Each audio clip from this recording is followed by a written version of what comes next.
Hello, good morning everyone. आज है 22 अप्रैल। 22 अप्रैल से रिलेटेड जितने भी इंपॉर्टेंट करंट अफेयर टॉपिक है वो अपन डिस्कस करेंगे। उसी के साथ में जो एक्स्ट्रा फैक्ट होंगे वो अपन डिस्कस करते हुए चलेंगे।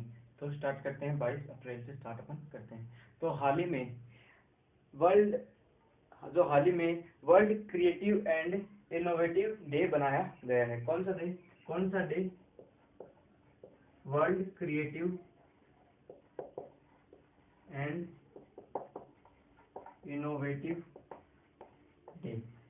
World creative and innovative day बनाया गया है। ये किस डेट को बनाया गया है? ये बनाया गया है 21 अप्रैल को। 21 अप्रैल को ये बनाया गया है, ठीक है। अब ये वर्ल्ड क्रिएटिव और इनोवेटिव डे क्यों बनाया गया है? कि जो लोगों के अंदर जो विचार हैं नई नई चीजें बनाने के, उनको और ज्यादा बढ़ाने के लिए ये डे बनाया जाता है। जो क्रिएटिव और इनोवेटिव पर्सन है इनको और उत्साहित करने के लिए और उनको हौसला बढ़ाने के लिए ये डे बनाया जाता है, ठीक है। तो सबसे पहले फर्स्ट टाइम ये जब बनाया गया था, पहली बार जब ये डे बनाया गया था world creative and innovative day, कब बनाया गया था? ये बनाया गया था 25 मई 2001 को। 25 मई ऑफ 2001। 25 मई 2001 को ये पहली बार बनाया गया था। कौन सी जगह पे बनाया गया था? ये बनाया गया था कनाडा में। कनाडा में बनाया गया था फर्स्ट टाइम, ठीक है। पहली बार कब बनाया गया था? ये बनाया गया था 25 मई 2001 को बनाया गया था। कहाँ पे बनाया गया था? ये कनाडा में बनाया गया था, ठीक है। ये किसके द्वारा बनाया जाता है? ये किसके द्वारा, कौन इसे ऑर्गेनाइज करता है? तो ये करता है यूनाइटेड नेशन। कौन करता है? ये करता है यूनाइटेड नेशन के द्वारा बनाया जाता है। ये किसके द्वारा बनाया जाता है? ये यूनाइटेड नेशन के द्वारा बनाया जाता है। जो यूनाइटेड नेशन है इसकी स्थापना हुई थी 24 अक्टूबर। जो यूनाइटेड नेशन है इसकी स्थापना हुई थी 24 अक्टूबर 1945 को। 24 अक्टूबर 1945 को इसकी स्थापना हुई थी, ठीक है। अब जो यूनाइटेड नेशन का हेडक्वार्टर है वो कहाँ पे? जो यूनाइटेड नेशन का हेडक्वार्टर है वो न्यूयॉर्क में है।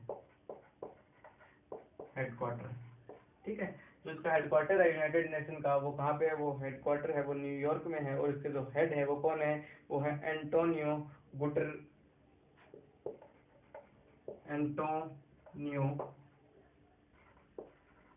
गुटेरस। जो इसके हेड है वो कौन है? वो है एंटोनियो गुटेरस। ये कहाँ के हैं? पुर्तगाल के हैं। पुर्तगाल। जो इसके हेड हैं ये कहाँ के हैं? ये हेड हैं, ठीक है। जो यूनाइटेड नेशन के हेड कौन है? वो है एंटोनियो गुटेरस। ये कहाँ के हैं? ये पुर्तगाल के हैं। एक बार दोबारा देख लेते हैं। जो world creative and innovative day है ये 21 अप्रैल को बनाया जाता है। किसके द्वारा बनाया जाता है? ये यूनाइटेड नेशन के द्वारा बनाया जाता है। जो world creative and innovative day है ये पहली बार कब बनाया गया था? ये बनाया गया था 25 मई 2001 को। कौन सी जगह पे? ये कनाडा में बनाया गया था। जो यूनाइटेड नेशन है इसकी स्थापना कब हुई थी? 24 अक्टूबर 1945 को इसकी स्थापना हुई थी। और इसका जो हेडक्वार्टर है वो न्यूयॉर्क में है। और जो इसके हेड हैं वो कौन है? Antonio Guterres. जो किस जगह से बिलोंग करते हैं? वो करते हैं पुर्तगाल से। अब चलते हैं आगे, ठीक है।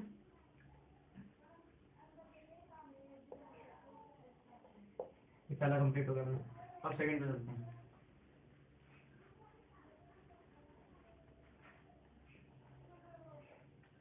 अगला जो वो है वो हिमाचल प्रदेश के अंदर ई संजीवनी ओपीडी का निर्माण किया गया है, ठीक है।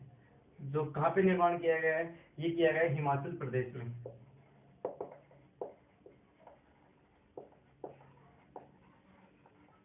हिमाचल प्रदेश में एक ई संजीवनी ओपीडी का निर्माण किया गया है। किसका निर्माण किया गया है? ई संजीवनी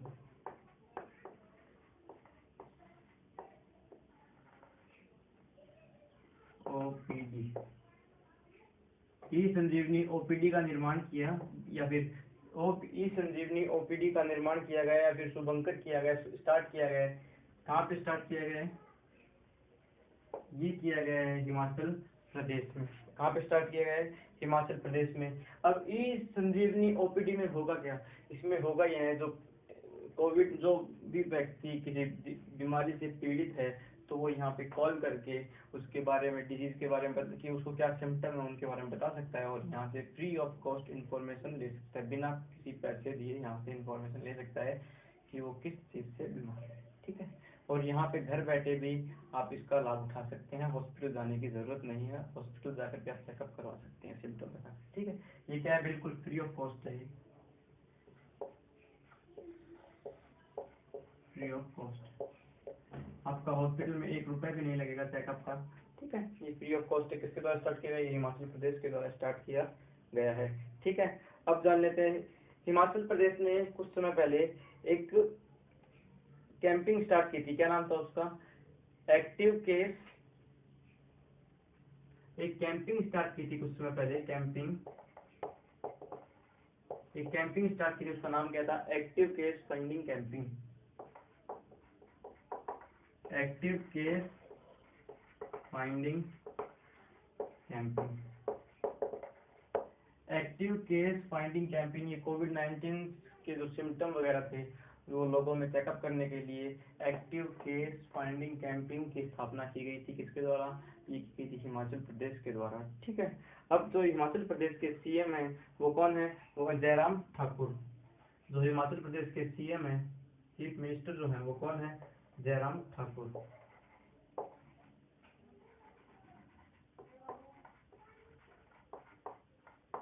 ठीक है, यहाँ के सीएम कौन है, यह जयराम ठाकुर, और यहाँ के गवर्नर कौन है, बंदत्रु दत्ता, बंदत्रु दत्ता, बंदत्रु दत्ता यहाँ के कौन है, गवर्नर है, और यहाँ के मुख्य न्यायाधीश कौन है, ये है लिंगप्पा नारायण स्वामी। यहाँ के जो मुख्य न्यायाधीश हैं कौन, मुख्य जो यहाँ के मुख्य न्यायाधीश है वो कौन है, वो है लिंगप्पा नारायण स्वामी।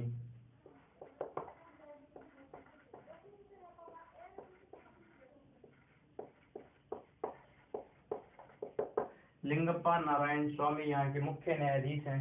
ठीक है, और यहाँ पे दो पार्क हैं जो बहुत इंपॉर्टेंट है, वो जो एग्जाम में पूछ सकते हैं, दो पार्क हैं उनके नाम देख लेते हैं।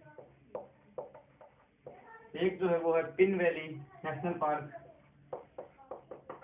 पिन वैली नेशनल पार्क, एक तो है पिन वैली नेशनल पार्क, और जो दूसरा है वो कौन सा है, वो ग्रेट हिमालय नेशनल पार्क।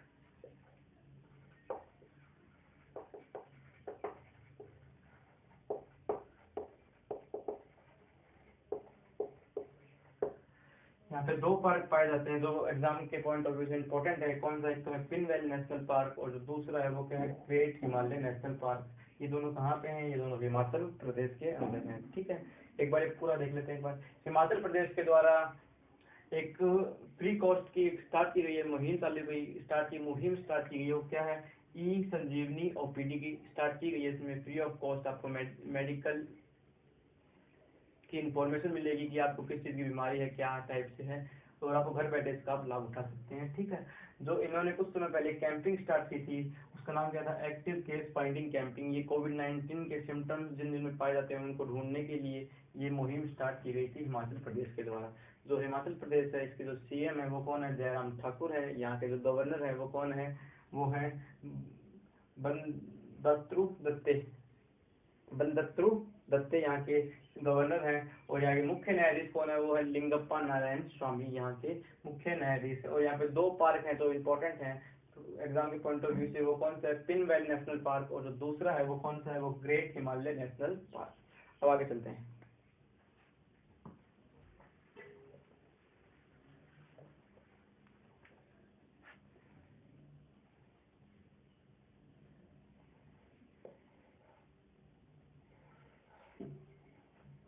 अगला जो है वो क्या है, वो देख लें, वो तेलंगाना से। ठीक है, तेलंगाना गवर्नमेंट ने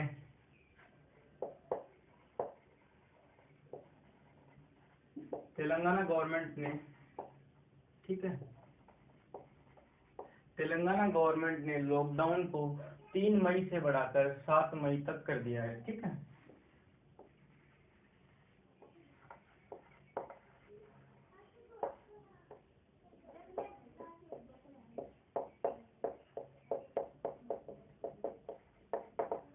जो तेलंगाना गवर्नमेंट है, इन्होंने लॉकडाउन को बढ़ाकर 3 मई से बढ़ाकर 7 मई तक कर दिया। क्या जी?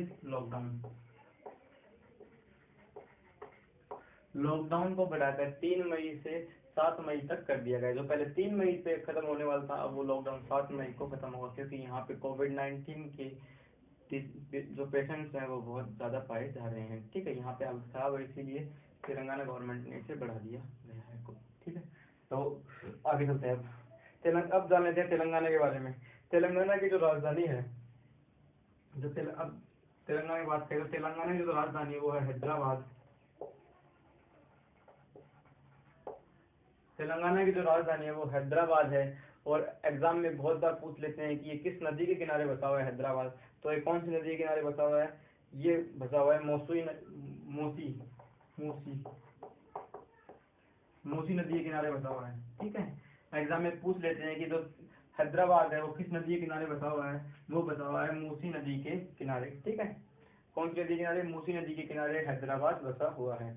अब देखते हैं, जो हैदराबाद है, ठीक है, इसे लिस्ट ब्लॉक चेन जिला भी कहा जाता है। किसी लिस्ट ब्लॉक चेन जिला भी कहा जाता है। ठीक है, इंडिया का जो हैदराबाद है उसे लिस्ट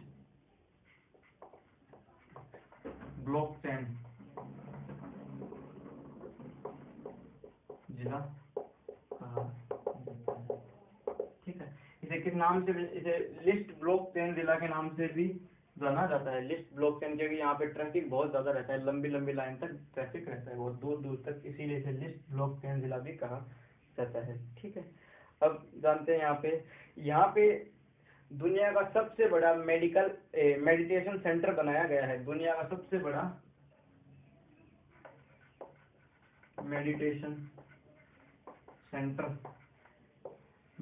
सेंटर बनाया गया है। ठीक है, तेलंगाना के अंदर दुनिया का सबसे बड़ा मेडिटेशन सेंटर बनाया गया है। ठीक है, यहाँ पे 1 लाख लोगों को फ्री ऑफ कॉस्ट मेडिटेशन सिखाई जाएगी। कितने लोगों को? 1 लाख लोगों को। 1 लाख लोगों को फ्री ऑफ कॉस्ट मेडिटेशन की शिक्षा प्रदान की जाएगी। ठीक है, मेडिटेशन की शिक्षा प्रदान की जाएगी। किसके द्वारा? तेलंगाना गवर्नमेंट के द्वारा। तो और 2020 को तेलंगाना गवर्नमेंट ने इसे आर्टिफिशियल इंटेलिजेंस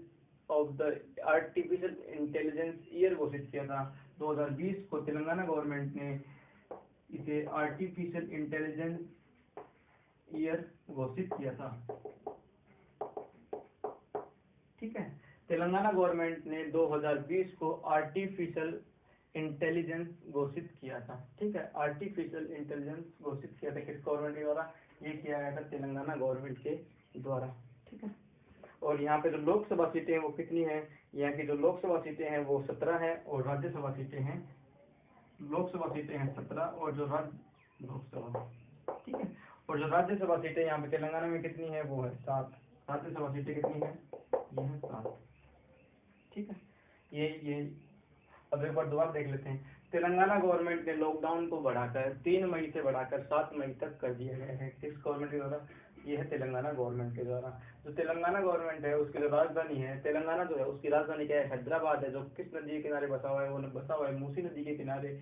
ठीक है, हैदराबाद को लिस्ट ब्लॉक चेन के नाम से भी जाना जाता है, क्योंकि यहाँ पे ट्रैफिक बहुत ज्यादा रहता है, लंबी लंबी लाइन तक ट्रैफिक नहीं निकलता है। ठीक है, और जो तेलंगाना गवर्नमेंट है, इन्होंने विश्व का सबसे बड़ा मेडिटेशन सेंटर बनाया गया है, जहाँ पे 1 लाख लोगों को फ्री ऑफ एजुकेशन दी जाएगी मेडिटेशन के बारे में। ठीक है, और 2020 को तेलंगाना गवर्नमेंट ने आर्टिफिशियल इंटेलिजेंस ईयर घोषित किया था 2020 को। यहाँ पे लोकसभा सीटें हैं 17, और राज्यसभा सीटें कितनी हैं? वो है 7। ठीक है, आगे चलते हैं।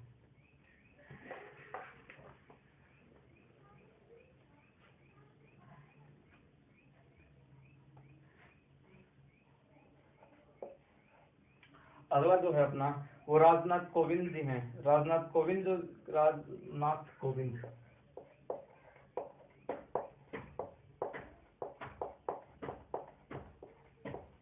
रामनाथ कोविंद जी कौन है? ये हमारे राष्ट्रपति हैं।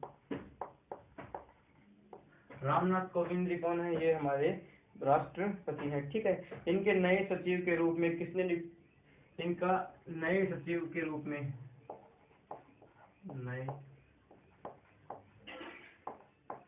इनके नए सचिव की नियुक्ति हुई है, उनका नाम क्या है? उनका नाम है कपिल त्रिपाठी।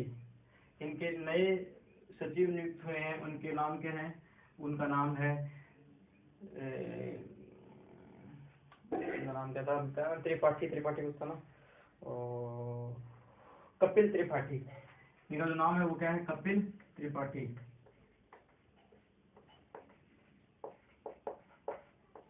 कपिल त्रिपाठी जी की नियुक्ति हुई है कहाँ पे?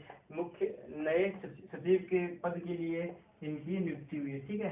कहाँ पे इनकी सचिव, ये किसके सचिव बनेंगे? ये बनेंगे रामनाथ कोविंद जी के। रामनाथ कोविंद जी कौन है? ये हैं हमारे प्रेजेंट टाइम में राष्ट्रपति। ये कौन से नंबर के राष्ट्रपति हैं? ये 14 नंबर के। ये कौन से नंबर के राष्ट्रपति हैं? ये 14 नंबर के राष्ट्रपति हैं। ठीक है। ये चुनाव कहाँ से जीत कर आए हैं? इनकी जो कॉन्स्टिट्यूएंसी है रामनाथ कोविंद जी की, वो कहाँ से है? ये है उत्तर प्रदेश से। रामनाथ कोविंद जी की जो कॉन्स्टिट्यूएंसी है वो कहाँ से जीत के आए? ये आए हैं उत्तर प्रदेश से। ये चुनाव कहाँ जीत के आए? ये उत्तर प्रदेश से चुनाव जीत कर आए हैं। ठीक है। अब तो नए सचिव तो जो नियुक्त हैं वो कपिल त्रिपाठी जी हैं। जो पुराने वाले थे वो कौन थे? जिनका ये स्थान लेने वाले हैं उनका नाम है संजय कोठारी। जिनका ये स्थान लेंगे वो किसका लेंगे? संजय कोठारी जी का। संजय कोठारी जी का स्थान लेंगे। संजय कोठारी जी की अभी नियुक्ति हुई है हाल ही में, इसीलिए इन्होंने इसका पद छोड़ा गया है। इन्होंने ये जगह छोड़ दी गई है। नए ये सचिव का पद छोड़ दिया गया है संजय कोठारी जी के द्वारा, और इनकी जगह पे कौन आए हैं? कपिल त्रिपाठी जी हैं। इनका चयन कहाँ पे हुआ है? इनका जो चयन हुआ है वो CBC में हुआ है। इनका जो चयन कहाँ पे हुआ है? CBC में हुआ है इनका चयन। सचिन कोठारी जी को CBC के उपनिदेशक के तौर पे चुना गया है। CBC की फुल फॉर्म क्या है? ये है मुख्य सतर्कता आयोग। CBC का मतलब है मुख्य सतर्कता आयोग। मुख्य सतर्कता आयोग के मुख्य सचिव के तौर पे इन्हें संजय कोठारी जी को नियुक्त किया गया है। इन्होंने पद छोड़ दिया किसका? सचिव का। तो इनकी जगह पे अब रखे गए हैं कपिल त्रिपाठी जी नियुक्त हुए हैं। ठीक है। ये अपना अब एक बार दोबारा देख लेते हैं। हाँ, और जो रामनाथ कोविंद जी हैं, इनको कुछ समय पहले रामनाथ कोविंद जी को कुछ समय पहले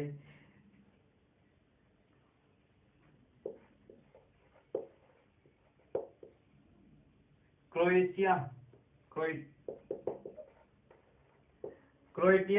का हाई सिविलियन ऑनर के अवार्ड से सम्मानित किया गया था। हाई सिविलियन ऑनर से सम्मानित किया था। उस अवार्ड का नाम क्या है? उस अवार्ड का नाम है ग्रैंड ऑर्डर ऑफ स्टेनिस्लैव।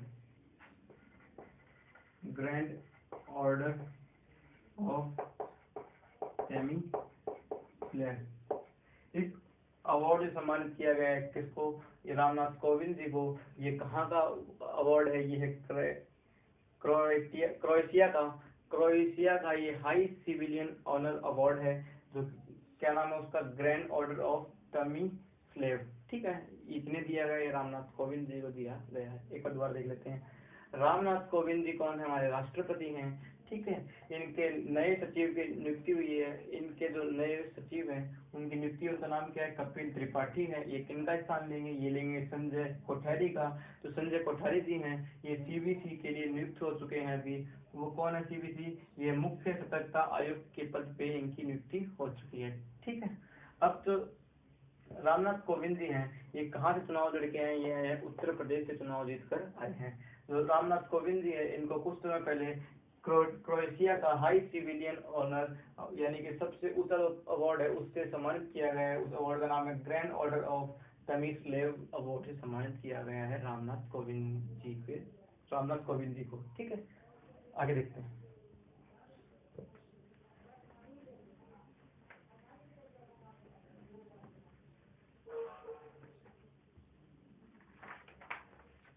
अगला जो है वो हाल ही में बॉम्बे, मेघालय और ओडिशा। बॉम्बे,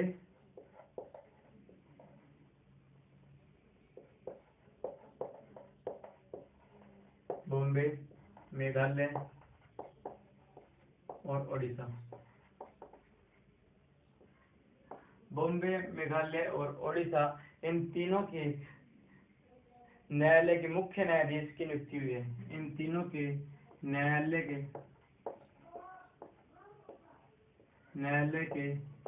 मुख्य न्यायाधीश की न्यायालय के मुख्य न्यायाधीश की नियुक्ति हुई है। इन तीनों जगह के हाई कोर्ट पे नियुक्ति हुई है किनकी, न्यायाधीश की। उनका नाम क्या है वो देख लेते हैं एक बार। जो बॉम्बे में नियुक्ति हुई है उनका नाम क्या है, दीपांकर दत्त। जो बॉम्बे में जो पद संभालेंगे मुख्य न्यायाधीश का वो कौन है, दीपांकर दत्त। ठीक है, ये कहाँ का पद संभालेंगे, बॉम्बे का पद संभालेंगे। ठीक है, जो मेघालय है वहाँ का पद कौन संभालेंगे, वहाँ का पद संभालने वाले हैं विश्वनाय सोमगग्गर। विश्वनाय